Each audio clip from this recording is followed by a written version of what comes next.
I wanted to really thank the team, all of the team here at the City of Atlanta, the employees and our partners. All those people really worked tirelessly to ensure that our residents could safely return to their normal lives, back to work and school this morning. A special thank you to the men and women of the ATL DOT department, Commissioner Cavanis and his team, for all the salt and brine and plowing work that they did to make sure that the roadways were clear, in conjunction with Georgia Department of Transportation, the Governor's Office, Georgia Power, and of course the Mayor's Office of Emergency Preparedness, and so many of our departments and teams, including Grady and Fulton County. Their dedication ensured that our roads were prepared for ice and snow so that people could travel today.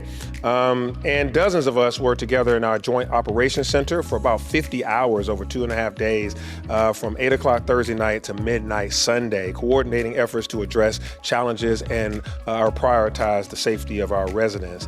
We opened 4 warming centers to protect our most vulnerable residents, those experiencing homelessness. We accommodated more than 400 people with warm meals, beds, and essential services. We basically utilized our resources with Fulton County, our Partners for Home, Office of Constituent Services, as well as the HOPE team at the APD. Watershed repaired a number of water main breaks, 28 incidents, and they all were recovered very quickly during this snow event. And again, ATL DOT treated 100% of our priority roads, bridges, and critical infrastructure. So this weekend went very well. We had more snowfall this weekend than we did in 2014, but the response was significantly different. We were more coordinated, more prepared, and we communicated better.